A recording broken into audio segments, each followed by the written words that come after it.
to... Duh. The porch here is so... Duh. Fuck. Gave myself a scare twice. The porch here is so dark. There's no light.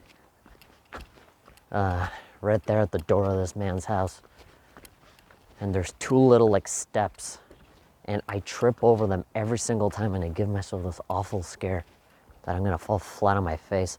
If there was like an old man, you know, if I was like my dad's age or, and of course, if the woman living here, my boss's mom, I don't know how she walks outside. Maybe she just doesn't go outside at all at night. But like if she ever needs to, then she's fucked because she's just gonna walk down those steps and just tumble over and make herself a mischief and be like, oh dear, oh my God, oh Harold, the lights. We don't have any lights in here. Because that's how American moms talk. All of them, they do. All right, turn this car on. How's everybody doing? Here I am finally. I did record a podcast episode for the daytime because at my job we actually had a meeting and it was like this video chat Skype meeting, and so I got to spend a little bit of time at home. So I essentially spent my first hour of work at home, and then I drove over here, and so the traffic is usually lighter at that point in time. Oh, my seatbelt is about to cover over the microphone. Apologies if it sounds a little awkward. Yeah, come on, seatbelt. Yeah. When you hear the click, then you can tick or whatever. Here we go. I'll put the microphone on my seatbelt. That's actually pretty good. Like that, it doesn't move, it doesn't rub against anything. All right, cool. I was gonna play some music, but copyright, so I guess I'd rather not. All right, today's Thursday, which is cool because Friday is a work from home day, so I can take it a little bit more easy. I mean, whatever, that doesn't mean I get to slack off from work, right? But what I mean by that is that I don't have to suffer through an hour plus of traffic, so that's always good. I think I might not actually go home like directly right now because my fridge at home is completely empty. And so what I might actually do, I know it's like 6:30 and it's pitch black outside. And you know, by the time I arrive home is going to be like 7:30, almost 8 p.m., which is a really weird time to go grocery shopping. But dude, what am I going to eat for dinner or whatever? And I like to cook, you know. My boss, we were just talking about cooking yesterday, I think.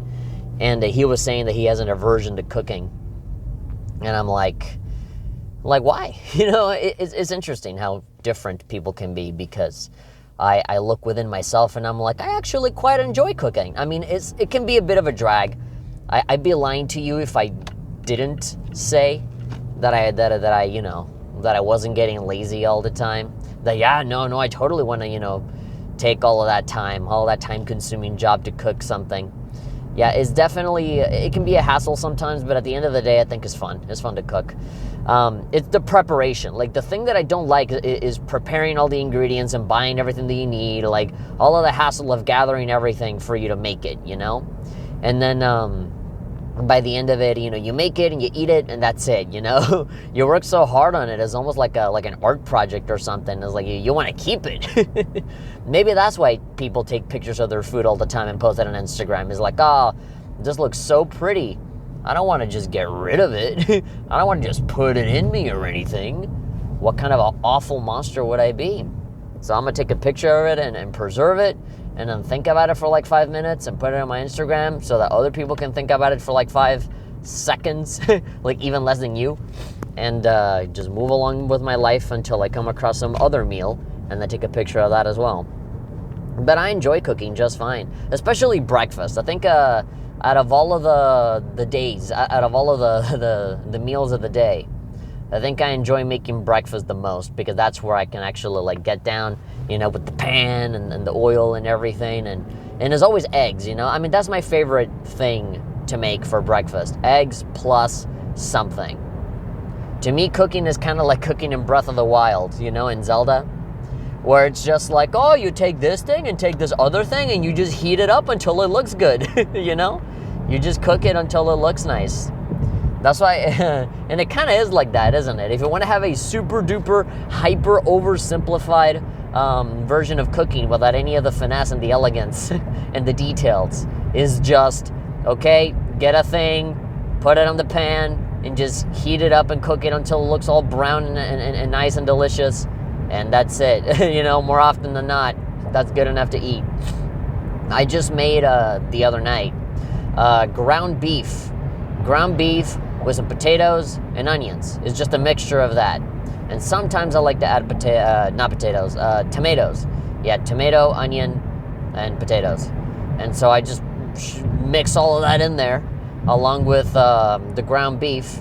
I just have like a big old block of it, and then I just put it in the pan and go shh, and I just flip it around over and over and just start mashing it until it gets all, nice and brown, like me, and then shove in the onions, then shove in the potatoes, and then if I have tomatoes, then I'll put tomatoes, or tomatoes, or so how some people say it.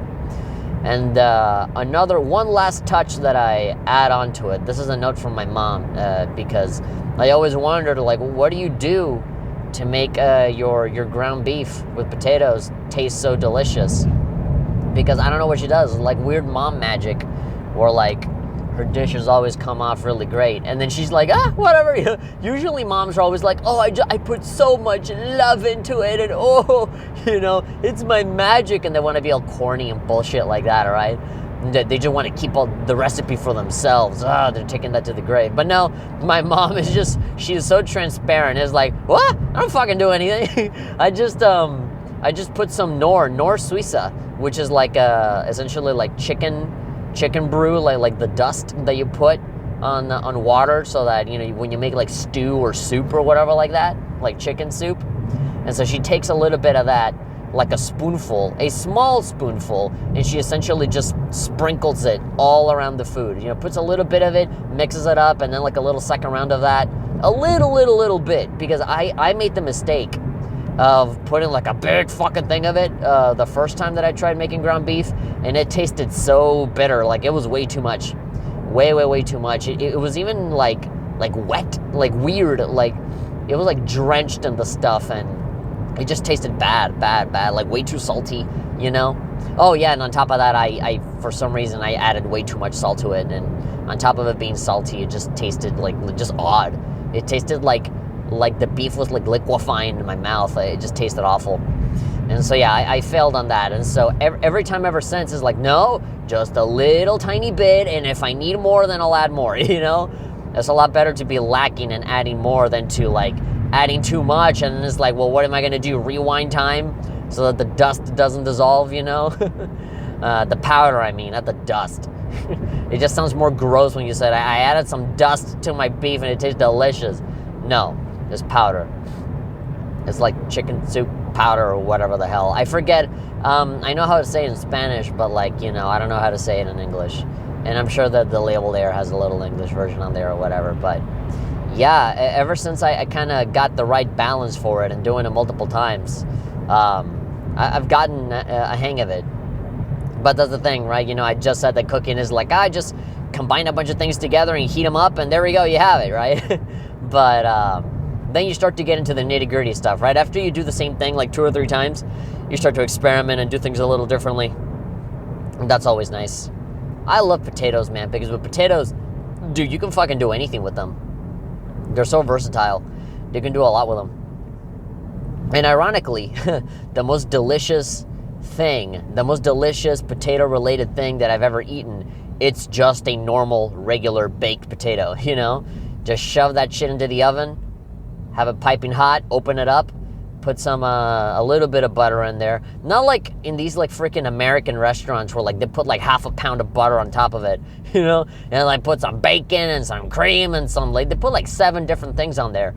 Americans shove so much stuff onto their baked potatoes, like how Mexicans shove a bunch of stuff into their hot dogs, It's really weird how opposite we are in that aspect when it comes to food, In America, You can buy a hot dog, and I see most people just have a boring ass, like, just ketchup and like, what do you call it, mayo? Ketchup and mayo, and that's it. And sometimes they'll be risky, rebellious little motherfuckers and put a little bit of relish on there and then eat it. I was like, no, dude. In Mexico, we go wild. We put motherfucking mayonnaise, we put fucking ketchup and mustard and like hot sauce and beans and chili beans and motherfucking frijoles on that shit. And then more cheese on top of that, you know? Like shredded cheese, or sometimes like a whole thing of cheese on there. Like freaking cream. Some people like crumble up a bunch of Doritos and they put Doritos on top of it, you know? Like there's so much, you know? And I like to make myself hot dogs at home. And I don't go anywhere near so extra, you know? When I make my hot dog, well, the first thing that I do is that I you know, grease up the pan or whatever with the oil, with the cooking oil or whatever. And then I put the bread on top of it, and I have it almost like cooked. I have the bread be a little bit crunchy and just a little teensy bit burned. And then I save it, and that's when I put the mayo and stuff. And while I'm putting all of the stuff on the bread, I start to heat up the wieners and the sausages. The sausages, donkey. And so, while that's heating up, I'm putting in mayonnaise and I'm putting in beans. Just a little bit of like mashed beans. A thin layer of it. Not a lot, because then you can't even close the damn bun. And so yeah, the wieners very quickly heat up, and so I just shove it in there. Put some ketchup in there. And some mustard.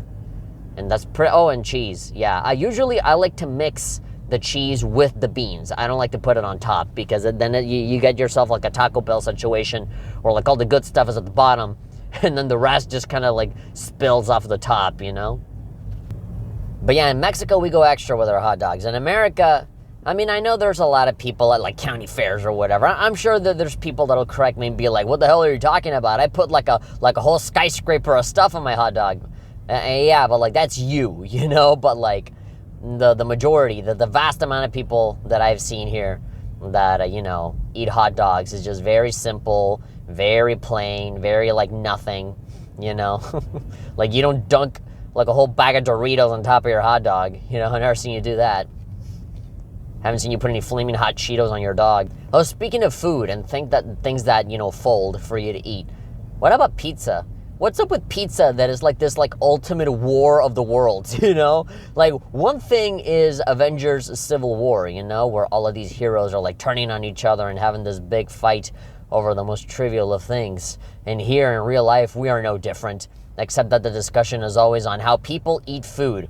You know, people always say, oh, at the dinner table, you don't talk about religion, sports, or politics. That's like the holy trinity of shit that makes people uncomfortable, shit that divides people, shit that, you know, breaks friends up, stuff that, you know, you should just not talk about if you want to avoid making things dramatic and just awful for everyone, right? Well, I would like to announce a brand new challenger to the game there. Well, we have a brand new Smash fighter right here, Sakurai confirmed, and it's called Food, because food is another one of those where, you know, somebody will have like the one unpopular opinion, or, you know, have this one like really strange way that they ate food as a kid, and that'll just rock people's world, and we're getting into this big discussion. If you guys have seen Afro Senju's videos of like, oh, here's the pizza tier list, here's the cereal box tier list, here's like the like iDubbbz being, or who's this guy? Report of the Week, yeah, like Review Bra, going like, okay, here's the tier list for all of these fast food places. I will evaluate the quality of their food and whatever. And, you know, it does not matter which one you put on F tier. It's going to be like, what? You're crazy. What are you talking about? McDonald's is the most delicious thing in the world, you know? Arby's, Arby's is fantastic. I mean, I don't know, man. For me personally, I remember the last time I went to Arby's and it wasn't bad, okay? Those curly fries, those are pretty good. They should have a tier list for fries. Like, not the whole food, not the entire meal, not the generalized service or whatever of these places, but they should have like a fast food tier list for the fries specifically, because I've never seen anything that varies more than the motherfucking fries, you know? For me, I would put on the S tier those like spicy, like seasoned fries like those orangey looking fries from Rally's. I think Rally's, people sleep on it, you know? A lot of people don't really mention it. They don't really talk about it much. Maybe it's not a popular food chain, maybe because I live here in SoCal. And, yeah, I don't know. Maybe Rally's is popular here. Well, not even that popular. There really aren't that many Rally's places. But every time I've been there, it's been pretty good. Not gonna lie. And it's especially because of those fries. It's like those orangey, like seasoned, almost like spicy-ish fries. Ah, they're delicious. But then, like, there are other places like McDonald's where, like, they're so soggy and wobbly. They look about as flaccid as my dick right now. And so, yeah, those don't taste good, and it's not a good experience to bite into them either, you know? It's like you're biting into a wet piece of paper or some shit. For Burger King, dude, it's been decades. It's been a decade plus. Look, I'm only 25, okay? So, yeah, it's been more than a decade, for sure. Like, it's pre-teenage years since I go to Burger King. And I recently went to McDonald's, but, yeah, I didn't really think about McDonald's too hard there. I wasn't there thinking how I was going to rank on the tier list. And I don't want to shorten my lifespan by going to every fast food place just to try out their fries, right? So I'm just going to go by memory. I'm just going to play it by ear or by brain cell, I guess. Yeah, I'm not going to do like a food review channel like Dame Drops. Actually, speaking of, doing the podcast in the car, Dame Drops, that's the kind of guy who, like, pretty much exclusively records shit on his car. Review, bro, report of the week, yeah, this is report of the week, food review. The guy that reviews food wearing, like, the nicest suit ever, and somehow never gets, any spillage, any mess on his suit. He is a very careful, very elegant man, I guess. And they all record stuff on their car. What the hell is it about food reviewers and them recording all their shit on their car? They're not afraid of making a mess on their car, having like breadcrumbs from their burger just stay on the foot of their car, hidden away under the seat, just destined to be there rotting for like the next 10 years of your life. You're lucky you don't have like ants or insects or spiders getting in there, just eating away at their food. That's how they survive. That's how they procreate, They survive long enough to lay their eggs and then have like a billion little tiny spiders in your car, which isn't to say that has happened to me. But one time I fucking shit myself, giving myself a big old scare, a big old one of those. Because outside my place, obviously there's like a bunch of, reserved parking spots for us, for the people that are building. And I don't like putting them outside. I mean, I have a garage of my own where I keep my car, right? But there was one point where we used to have two cars, me and my brother's car. We don't have my brother's car anymore. I think like my dad sold it or whatever, without letting my brother know, by the way. He was really pissed about that. It was like, what if I needed the car? Like, wow, you're not gonna need it. And I'm like, well, fuck you then. Yeah, that was a little shitty of us to just sell off the car without telling the owner of the car about it. But anyway, we had to leave one of the cars outside, right? And sometimes we will alternate. Sometimes my brother would be inside the garage. Sometimes I would be in the garage. Most of the time it would be me, because I always move my car around a lot. And my brother would just have his car parked there. He would rarely ever use his car. He would usually just stay inside. He would just usually use it to just go to and fro from college. And he would never really go out anywhere. Unlike now, where, in the school where he's at now, he's fucking going out and about everywhere.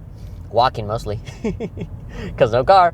But yeah, if you left that car there, if you didn't move the car often, if you left that out for more than like a day, if you spend like a full 24 hours or 48 hours, let's be a bit more generous about it. Let's long ball it and say that, if you left the car there completely still for 2 days, you would go back to your car and see like the little mirrors and shit, all of them full, infested with spider webs. And the frustrating part is that there is no spider to be found. You think that, you can just do a can of Raid and spray the whole place down and be like, there we go, spider problem done. No, fuck it, they always come back.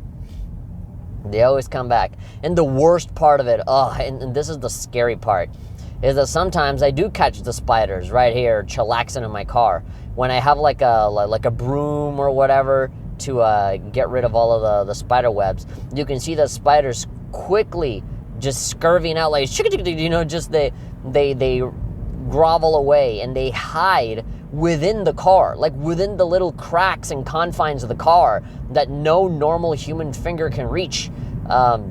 Like inside, you know how like you can turn the side of view mirror and stuff? Well, yeah, like in the little gaps of between the mirror and like the inside of the car, they go inside there and like that's their fucking house.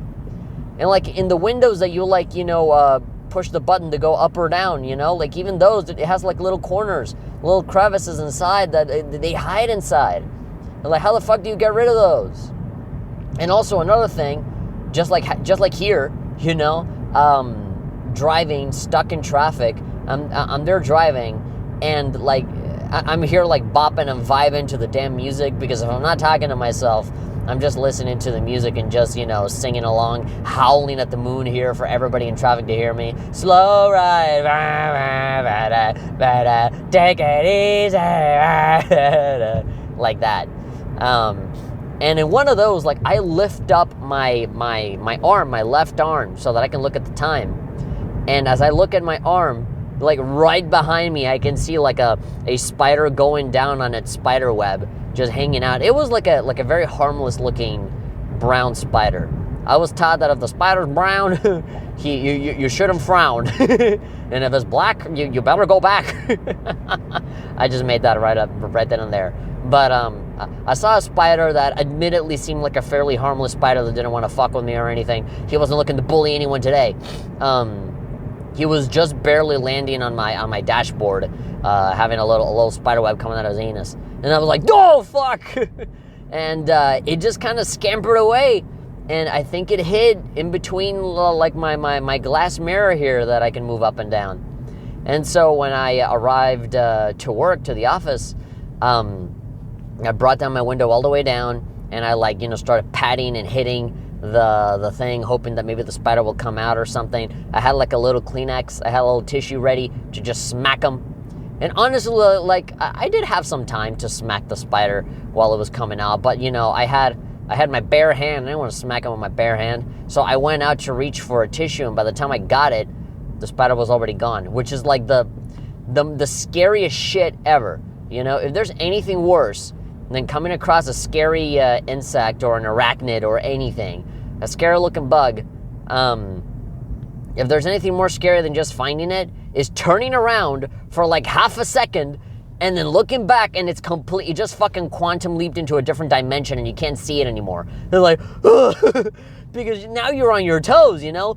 Any little tiny feeling, any blow of the wind that hits your hair, you're like immediately like swipe away, you know, something, all of that nothing in your head, you know? You just swipe it away thinking that, oh no, it's a spider, and just magically teleported all the way to the back of my head, ready to bite me and kill me instantly, you know? That's how paranoid people are. It's kind of like, you know, when people look at cartoons and people are like, haha, stupid fucking elephant afraid of a rat. The rat's not gonna do anything to him. Just smack him, whatever. You're so much bigger than it. But like at the same time, humans see just a little bit of a fuzzy caterpillar and they go, ah! You know? They freak the fuck out. And, you know, men just as much as women freak the fuck out over like spiders and shit. Thank God for Raid. I've had so many adventures with spiders in my house. And just killing them with cans of Raid, and they always keep coming back. They keep coming back. It's like JoJo's Bizarre Adventure. It doesn't matter how many JoJo's die, there's always a new one that pops out.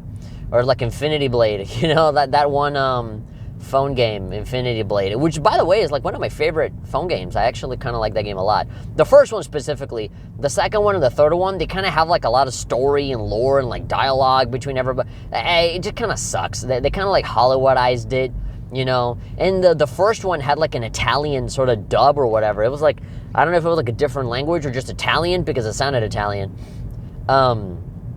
It just had a lot of like mystery to it, you know.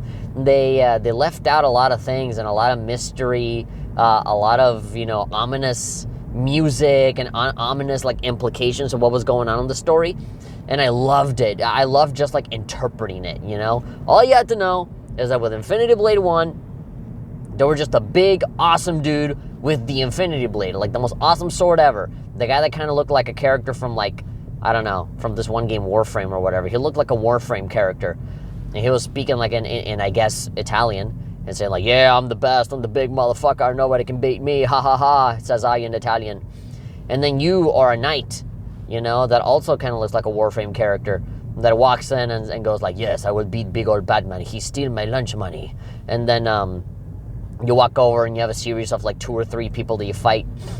And so it's almost like a, like, not point and click adventure, but like they did a really good way of like navigating through the world. You can kind of like choose your path, and there'd be a bunch of different paths to go through, and every path would be a fight that you have to do. It was like a little boss battle. And I never thought that they would ever make like a better version of Mike Tyson's Punch-Out, but they did, and it's called Infinity Blade, where it's essentially you just move left or right to dodge, and that's it. And so as soon as you see the enemy have like an opening, if it's like, oh, I was able to dodge, and immediately boom, boom, boom, boom, boom, boom, boom, just hit them as fast as you can. And so when you, and they all have obviously like their little patterns and little combo attacks and stuff that you can either block or parry or just dodge full on. And it gets hard. It's actually like kind of a hard game later on. And so you can level up your character and upgrade stuff and whatnot. I think I was going to say if that was an Infinity Blade 2 thing. Yeah, no, in 2 and 3, you definitely get more options. But in 1, it was fairly straightforward. And of course, there's like microtransactions and stuff for you to buy certain suits of armor or whatever. It was all aesthetic for the most part, so that was good. Yeah, and then eventually you arrive to the big bad bully Italian man. He's like, ha ha, I will steal your meatball. And then you, the player's like, oh, I have bigger meatball. I don't want yours. I want to slice them all. I want to destroy your meatball so that I can have the bigger meatball. And then the boss is like, ha ha ha, okay. I laugh. Watch, me big sword, me longer, bigger, and thicker, and women desire it more than yours. And then he's like, oh yeah, well, we'll see about that. And then you have a fight, and the guy kills you in like 2 seconds. They're like so overpowered. And he stabs you and kills you, and he says, maybe the next generation will suit me better. Maybe it'll finally entertain me. And so, there's supposed to be like a fast forward, like a time skip, and it says, oh, like Bloodline 1 or Bloodline 2 or like Generation 1, something like that. It implies that, you know, the next guy that pops up is like the son of the dude that got killed before, right? And so every single one starts with, you know, Padre Nakavonse, like, oh, father, I will avenge you, you know? And it starts, okay, kid number 1, Mr. Deadman number 1. And that's essentially your, you know, you have infinite lives, but technically, you know, every single guy that dies and comes back as like another generation, like the son of the guy that died before. And there was never a girl in any of those. It was always, all of this bloodline were just having guys all the time, just having men. And they all look kind of the same. And they all have the same voice, which is really, really odd. I guess it's maybe the mask, the Warframe mask that's making them talk like that. Maybe it has a voice synthesizer, makes them all sound the same. But yeah, that was a fun-ass game. And then they came out with Infinity Blade 2, and they ruined everything by just like completely Hollywoodizing it and making the buttons way too small for you to actually be able to play effectively. They just added too much. I loved the simplicity of the first one. And I loved how they left a lot of things. They left all of the right things to the imagination, you know? That wasn't really a game that needed like all of this super complicated lore or like, you know, English dubbed, you know, shitty sci-fi show dialogue, you know? And I remember buying Infinity Blade 3, but I don't remember Infinity Blade 3. I literally do not remember a single thing about it. I might even go as far as to say that I have not played that game at all. I just remember really loving Infinity Blade 1, and so whenever a new game came out, I was like, fuck yeah, I'll buy it immediately. I don't care how much it costs, you know? Which, by the way, I think the games cost like $5 or something. They're not that expensive. The big reason for why those games got really popular was because of the graphics. Because back in the day, when an Infinity Blade was new, they had this whole thing of like, you know, smartphones were not as widespread or as super hyper popular as they are now. They're not a household mainstay thing as they were now. You know, they were relatively new. and the App Store was also relatively new. And so everybody kind of had this idea of like, if you're not playing Angry Birds, you're not playing anything, you know? Like simple flash games, really small things that, you know, use the accelerometer or the gyroscope or whatever as a gimmick of like, oh, move the little ball to this place and just move the iPhone. Really small, tiny mini game-ish kind of stuff. And then Angry Birds came in and changed everything. And then they started adding more legit games onto the platform. And even then, there was still this concept of like, oh, why would I play a phone game? It's a phone game. I got my PlayStation, you know? That's where real games are played. Oh, motherfucking phones. And even today, in 2020, people still think that way. But not because they assume that the quality of the game is bad or that the scale or the graphics are bad. But, like, the free-to-play market and how all of these companies just microtransaction people to death, that's the thing that makes people say, ew, phone game, you know? It's not necessarily the quality of it, but like the business model behind it, you know? You can have a really beautiful looking game like Azure Lane or whatever, and then they're like, oh, it's free to play? Oh, I gotta like spend money and, you know, just to get a 0.1% chance on the gacha system to see if I get the character that I want, you know? Pay money for a random chance of getting something. Great, that's totally not like a casino slot, you know, or anything. But there's some free-to-play games that are a lot better at doing that than others. For example, that BlazBlue game, I love that BlazBlue game. It's so good. It's really fun. I love the fighting mechanics, and they do give you a lot of resources for you to be able to play around and, you know, unlock the characters that you want, or play for a long time, or upgrade a lot of things that you want. I remember one time I had stopped playing that game for like a month, and then I came back and all of the rewards piled up, and I had like 99999 money or whatever, and I could just play for however long I fucking wanted. There was like literally no limits. Yeah. And then I remember there was like a lot of times where the game was like in maintenance and there were some issues and stuff, and it's like, oh, as an apology, here's a fuck ton of crystals or coins or whatever. And so yeah, I think it was also the luck of just being at the right place at the right time and just getting a lot of those resources. I really don't play that game anymore, but I seriously, like, super duper enjoyed my time with BlazBlue. I forget the name of it, but you know, it's just BlazBlue, the one and only mobile game that's there. Azure Lane is also really good. They give you a lot of oil because, you know, all of the anime girls, all the hot anime girls are supposed to be like boats or ships or whatever. And so the energy for you to keep doing missions is like, oh, you know, it's all of this little tanks of oil. Although the problem is that, yeah, there's a limit to how much oil you can have. And so eventually they'll give you rewards that come with oil and coins or any other goodies. And so if you have reached your limit of oil, then they won't let you take the oil, but they won't let you take any of the other rewards that come with the oil, you know, which is frustrating. It's like, oh, you have these diamonds that you can use to like buy an awesome character skin or whatever. And it's like, oh, no, you can't grab it because you can't grab the oil. So, you know, it's either everything or nothing. And I'm like, fuck. So I end up having to like force myself to play the game a lot, just so that I can use up as much oil as I can so that I can get the reward, you know? Yeah.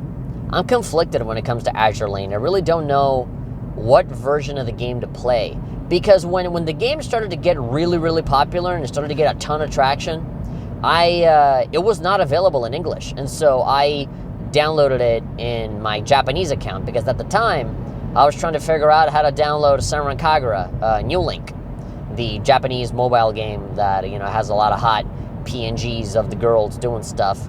I eventually erased that game and stopped playing that because that was a waste of time. Again, because of the horrible gacha system, and that game is barely a game. At least with Azure Lane, you can move like a little analog stick around to move around the girls shooting guns or whatever. With Senran Kagura, you literally just watch everybody fight. You literally do not play. That is... I really don't like looking at games and saying, oh, that's not a video game, but I think that Senran Kagura phone game is the closest thing you will ever get to like, oh, that's not a video game, you know? Yeah, it's just kind of a shame.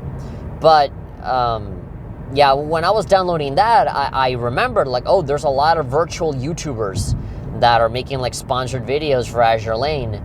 And I was wondering, and also, like, here's where, this is around the time as well, where the Twitter fan art waterfalls, the Twitter fan art explosions started to come out for the Azure Lane characters, you know, for characters like how do you call it, like a Tago and the 3 main starter Pokemon that you choose at the beginning of the game. Yeah, all of those girls were cute and stuff, and so I was wondering, like, where are all these girls coming from? And because it was in Japanese, I was seeing the hashtags like Azuren or whatever. I was seeing a lot of the same name kind of, sort of float around the internet, and I'm like, what is Azure Lane? And so I said, well, I assume it's a Japanese mobile app or whatever. And so I go in there and I find it and I download it, and oh my god, I fell in love with it. I got a lot of characters there on my Japanese thing. Right now, I deleted that as well because it took up a lot of my memory, and I went through a phase where it was like, no more phone, no more nothing, I will only use this phone as a phone, and no more looking at Twitter, no more looking at Facebook, no more looking at nothing, right? And so I erased a bunch of that, and so I don't think I made an account or anything. So, like, I didn't even have, like, Game Center or anything. I was just in there as, like, guest number 500 million. So, like, when I re-downloaded it again, I lost everything, and I had to, like, I just started back from zero. Which doesn't really bother me. Again, like, whatever, I lost all of my meaningless little, like, anime girl PNGs. When there's, like, fan art out there that's, like, 1,000,000,000,000 times better that you can just download off of Twitter. So, yeah, it didn't really hurt me too much. But it was a lot of progress that I lost. For example, these free-to-play mobile games, they have a lot of crossover events. And so, in Azure Lane, there was the virtual YouTuber crossover event, so like Mirai Akari and like Shido and Kizuna Ai, all of those were there, and you can get them as Azure Lane ships. And then there was the HoloLive crossover event where all of the HoloLive group of virtual YouTubers, they all had their own little ship, like Fubuki and Mio and all of those. Yeah, that was cool. I never got into any of that, but I would have loved to if I still had the app by then. But yeah, you could have gotten all that. And so what I got was the Hyperdimension Neptunia crossover, where you had like Noir and Vert and Neptune and all those. And I got Noir, and I was really happy about it. And so I was like, yeah, I have Noir, and I have her forever. In the other phone game, like Tempa Hyaken or whatever, which is a game that is very similar to Azure Lane, but instead of girl ships, it's girl swords, So you get like the gacha for a bunch of swords, and those are like, little characters you can move around and control and fight with. It was like a little beat 'em up kind of game. No, that one is actually more of a game than any of these other games that I've been talking about. I think out of all of the games that I played, I think I like Tempa Hyaken a lot more gameplay-wise. When it comes to the anime waifus, Azure Lane is the fucking king. But if you want to talk like actually playing a fucking video game, then Tempa Hyaken absolutely takes the cake on that one. Now, of course, I don't know a whole bunch of other games. I do know there's another game called something 3. Oh, Honkai Impact 3. And so that game is literally just Bayonetta. If you want to play Bayonetta on your phone, you can play that. That one is also pretty good. Although that one doesn't have a lot of characters. I think there's like different forms and like transformations for characters, or like different costumes for the characters in the gacha. But yeah, in general, there really aren't that many. And with Senran Kagura, I really wish that Senran Kagura, that game was like that, like Honkai Impact, because that's like an actual game that you can move around characters with and play, and it has mechanics, and a story or whatever. I mean, whatever. Senran Kagura also has a story, but again, it's like cutscene ends, and then just stare at the characters do stuff, and then, watch another cutscene, and that's the end, You're not really doing anything. I feel like that's kind of unfair. They really got to make more of a game out of this.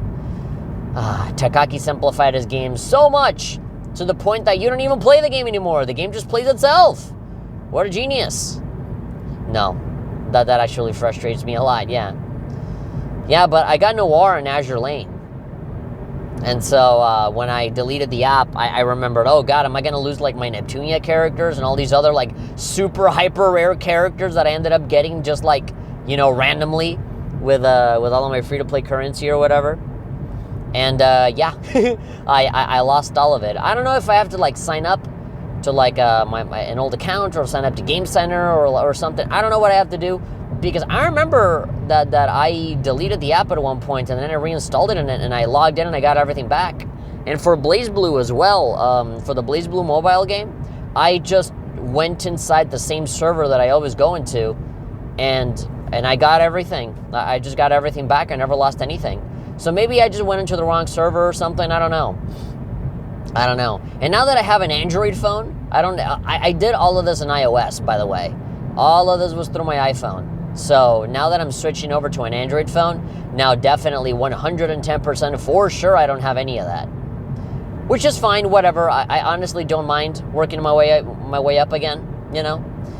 The only problem now is that I don't have like I don't have access to any of the Japanese stuff on the Google Play Store. I heard that it was relatively easy to do stuff on Google Play for Japanese stuff. You essentially got to download a VPN, and then with the VPN, it's like, oh no, my IP address is in Japan. And so the phone thinks that you're in Japan. And so it just automatically, takes you to that store, and then you download whatever you want through there. Although the problem is that you will always have to be connected to the VPN if you want to play Japanese stuff, or at least download it, I don't know. No, yeah, because you got to be connected to the internet for most of these, because they're all fucking predatory, free-to-play bullshit that, like, they make you pay money just by having, like, hot anime girls with big-ass tits being like, oh, yeah, I'm going to take my clothes off, I'm going to have a swimsuit event. Oh, you want to get a character for that, huh? And I'm like, yes, I want my sexy matey Karaga, I want Mio-chan in a swimsuit. And so that's all of those horny boys, horny Japanese and non-Japanese boys, they go and they log on to all of those games, and a lot of them are the same shit. A lot of them are like, idle games. Some of them are 2D, some of them are 3D, some of them have VR stuff, some of them don't. It's impressive how much of the same fucking thing, like how much of the same kind of scenario you can see on the Japanese store. Free-to-play games that is all about, getting the gacha and getting a bunch of hot girls, and having like swimsuit events and like bunny girl events and bullshit like that. And they all just diverge in really small ways. Senran Kagura had it easy because it already had a history of other video games behind it, right? But then there's all one like Alternative Girls and Cinderella 9 and Fate, like Fate, not Extra. It was like Fate something. It was like the Fate mobile game that a lot of people play. And, Tenpai Haken and Honkai Impact. It's all just hot anime girls getting you to spend money, It might as well be a cam girl site. It might as well be Chatterbait. But, at least you get a little something more out of these mobile games than how you do in Chatterbait. What was I going to say? Yeah, it's really strange how all of these just kind of diverge, but they're all in essence the exact same thing. And all of these are so successful. It's not like they come and go and it's like, oh, they tried and then like after a year it gets shut down. No, man. I'm pretty sure that Alternative Girls game, there's a sequel. There was Alternative Girls and then there's Alternative Girls 2. And so, like, yeah, they made a full-on, like, brand new game after it. And, they're succeeding so well. Like, it's fucking impressive. Like, how all of these games have, like, their own little fan base, It's actually quite shocking. Especially obviously for games that already have a history, like Fate, and Senran Kagura, and Idolmaster, Love Live, and then, all of those idle games, they're basically rhythm games. You might as well be playing, like, Elite Beat Agents or something. Because it's all like, the ball is going here, so tap it with your finger or whatever. And then there's also a game that I like called Sidus 2, that also kind of does the rhythm game thing in kind of a different way. Now that one is very like, like strangely serious, They have like a lot of mysterious little storylines or whatever. Now that one, that's probably the most expensive one because that Sidus 2 game has like a lot of like DLC expansions. So like, oh, here's a brand new character with a whole nother set of songs, and it's like $10 for each character. And the only one that I bought was the Hatsune Miku one because that one said, oh, this one is for a limited time. And after like January or whatever, you won't be able to download Miku songs ever again. So I downloaded that one. But like all the other ones are there to stay and they all cost like $10 a pop. So it's like, fuck, dude. And then there's the other game that I got, which was the Pianista, the classical music composer game, which, of course, not even the classical composers that have been dead for like hundreds of years can get away from the free-to-play epidemic. they have a free-to-play game where you have like points and little currency and microtransactions and bullshit like that, where you can play classical music composer songs on like piano or whatever with like the tap of the touchscreen. And you unlock them over time, and here we have brand new compositions. We have Tchaikovsky this time. This month we have all of the songs, all of the greatest hits from Schubert. And so it's like, damn. I still, like, I gotta pay for like a subscription plan for that. Like fucking, if I remember correctly, they were charging like fucking $7 a month for you to get like classical composer songs that you can just like find on YouTube or whatever. But again, it's like the Guitar Hero-esque experience of just playing them on your phone. I just fucking hate that it's a subscription. It sucks so much. It reminds me of Guitar Hero Live. You know, that one game that I think also had like a subscription, or like you had to like do all of the songs, like stream them online or some shit, and like all of it sucked. Yeah, Guitar Hero Live, I don't know what the fuck they were thinking with that one. That was so bad. I even had a cousin. I had a cousin who was like very easy to please when it comes to video games, and even she thought, oh my god, did you play that new Guitar Hero? Oh yeah, Guitar Hero Live? Yeah, that was terrible, wasn't it? And I'm like, yeah, it really was. Strangely enough, it was my cousin, female cousin by the way, that introduced me to Grand Theft Auto, because she had a PS2 copy of like Vice City or whatever at like 9 or 10 years of age. We were definitely way too young to play that game, but God, we laughed our asses off, running over people, stealing cars and shit. For us, we were like, oh, we're being naughty, ha ha ha. God, I can't, man, we laughed so fucking hard playing Grand Theft Auto and going online at like fucking Club Penguin and Habbo and stuff, and just being dicks on the internet. And that's when I realized, man, all of the comments and all the stupid cringy shit that we come across on the internet, how do I know that they're not like a bunch of fucking 9-year-olds just like laughing their asses off, being like, haha, yeah, we're trolling, ooh, you know? And then we have all of these fully grown adults that are like 25, like me, or like 30 years old and up, you know? That are like going like, oh, what is the world coming to? Oh, you know, like they're all depressed and stuff, like it's this horrible dystopian scenario.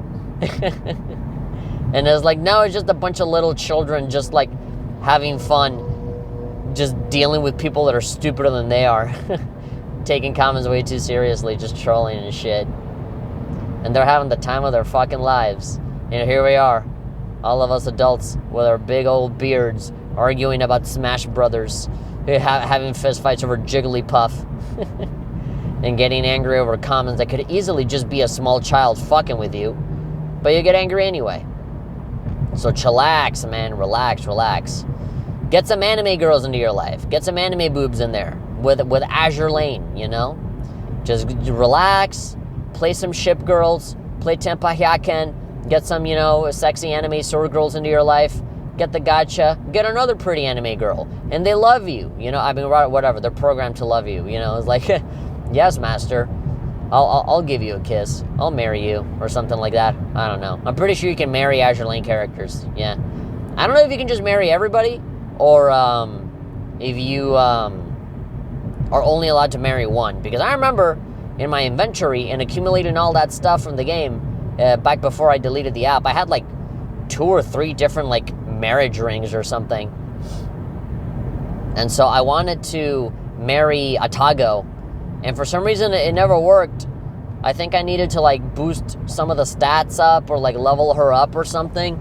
But like, I remember that like I was hanging out with her, and I had her as like my main girl that would greet me on the hub, and like the romance level was really up. It was like Suki, like Daisuke, you know, like she loved me, she was in love.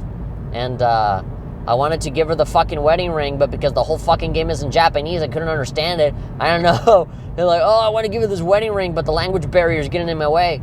Yeah. But now that the game is in English, maybe I'll download it again. And I'll try to play the game again. The only thing that I don't like about the English app is that there are so many events, so many special crossovers that don't exist in that version.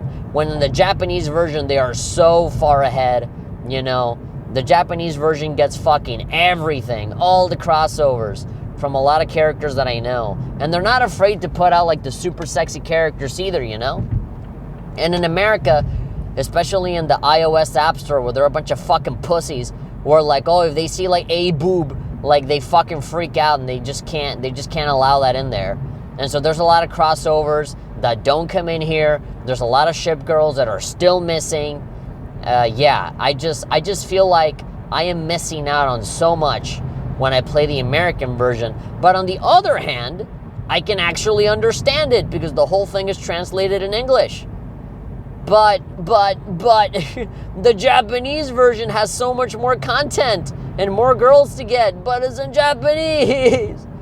Whatever. It's about time that I learn. I need to force I'm never going to learn Japanese if I don't just throw myself to the lions and fucking figure it out, you know? There was one point where I had both the American and the Japanese version of Azure Lane on my phone. I had both, and both versions cost like fucking 4.5 gigabytes on my phone. So that's like 8, almost like 9 or 10 gigabytes of just hot anime ship girls on my phone. And then Senran Kagura, that was almost like 4.9. It might as well be like 5 gigabytes on my phone. And so my iPhone was like a 16 gigabyte phone. So it's like 10 gigs for both versions of Azure Lane, and then like 5 gigs for Senran Kagura. I only had like 1 gigabyte for fucking everything else, you know? So yeah, you know, all of those games, they fucking eat that shit up. They eat your memory like they have never eaten anything in their life, and the only thing that they can eat is your storage for all of your stuff on your phone. I don't know why iPhones don't let you upgrade your memory. I don't know why they let you, upgrade most stuff at all. This is why I really like Android phones or certain phones where like you can shove in an SD card that's like, I don't know, like 250 gigabytes, and there we go. That's your memory, you know? You really don't need anything else. And that's how they get you. That's how they make you fucking buy like these $1,000 phones. It's like, oh, here's a terabyte of memory, but, you know, it's like integrated onto the phone. You can't like upgrade it or shove an SD card in there or anything. No. It's either the affordable like 16 gig phone or like the $1,000 1 terabyte phone. Yeah. Phones are expensive, man. I remember when having a phone wasn't that big of a deal, and now it's like the most premium shit you can have, you know? You can buy like a car, you know, with the amount of money that certain phones cost. I remember there was this, I saw on the internet, you know, like typical ass fucking garbage ass BuzzFeed article, right? This like, oh, golden phone with like an actual working, like it's a fucking phone. You have a digital clock. You know, there's a watch in even the shittiest phone, you know, you can see what the time is on all of them. But it's like, no, there's like an actual mechanical clock on the back side of this gold-plated iPhone 11. And it's like, gosh, what a waste of money. And they're like selling it. Like you can actually buy it for like $20,000 or whatever. I don't know. It's like, bitch, I can buy myself a new car with that. Yeah, I mean, obviously it's not meant for like, you know, mainstream consumption or any of that, but just saying.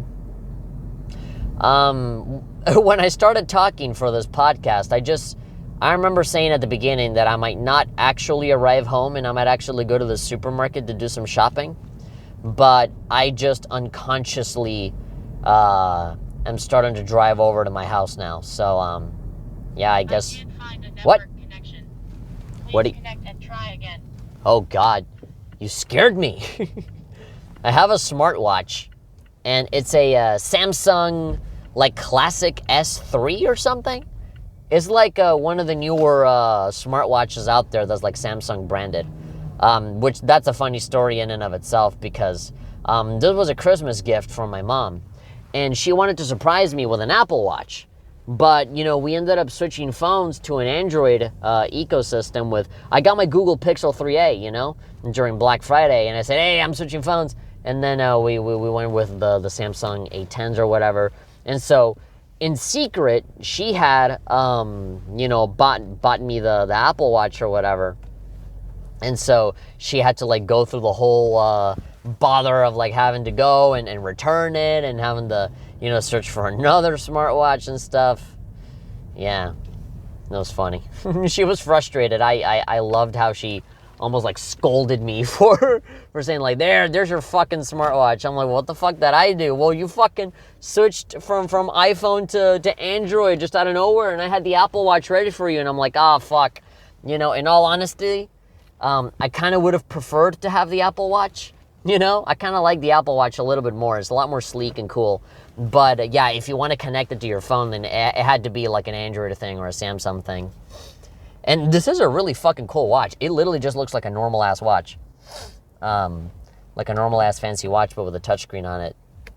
And so yeah, I got that, and that was cool. And so it has like a Bixby, it has like its own little Google Assistant kind of thing.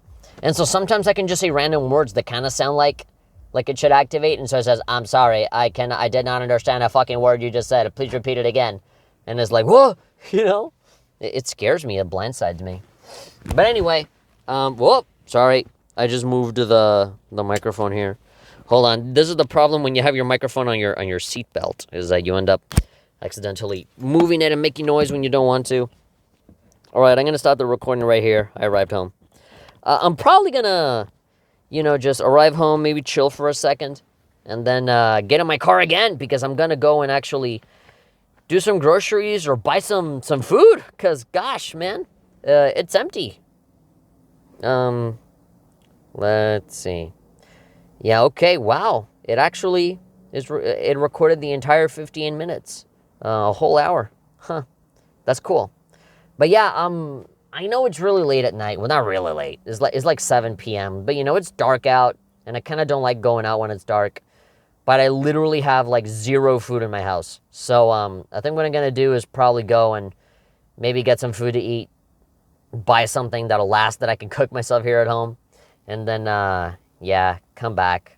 I kind of don't want to. I'm getting really lazy, but I know I'm going to suffer it later on by, like, going into the fridge and being like, all right, nothing. So, I'm just gonna maybe chill for a little bit here for maybe a couple minutes and then just go. All right, thank you very much, everybody, for listening to me ramble and ramble and ramble. I know I had like an infinite chain of tangents. Here's a challenge.